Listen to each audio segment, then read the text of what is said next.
do you think we are in a commodity bubble? Thank you. Well, certainly not in agricultural commodities. They haven't done anything if you're talking about wheat or corn or soybeans or something. But if you get into the metals, oil, there's been a terrific move. The most extreme probably has been copper, isn't it? I would say that about oil.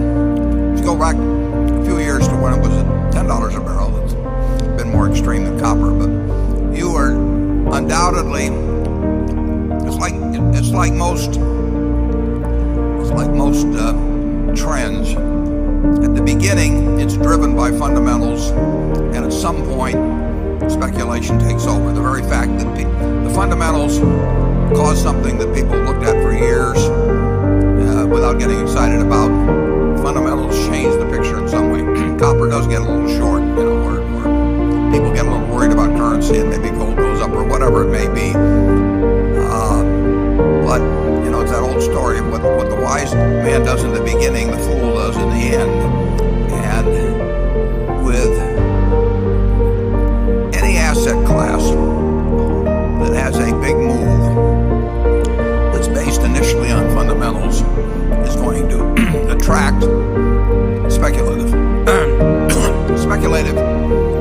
participation at some point, and that speculative participation can become dominant as time goes by, and famous case always being tulip bulbs. I mean, tulips may have been more attractive than dandelions or something, so people paid a little more money for them. But once a price history develops, it causes people to start looking at an asset that they never looked at before, and to get envious of the fact that their neighbor made a lot of money without any apparent effort because he saw this early and so on.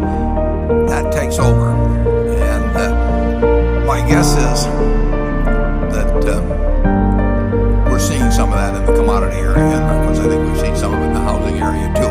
How far it goes, you never know. I mean, some things go on to just unbelievable heights, and then silver went back in there. That was manipulation to some extent, but it got up to $50 an ounce very briefly back in the early 80s. But the eyes of the world that never looked at silver when it was $1.60 or something, or $1.30 back in the 60s. Everybody in the world was looking at it, and some were shorting and some were buying, but it becomes a speculative football. And my guess is that an awful lot of the activity in something like copper now is speculative on both sides of the market. If it goes to $5 a pound, who knows? But you are looking at a market that is responding more to speculative forces now than to fundamental forces, in my view.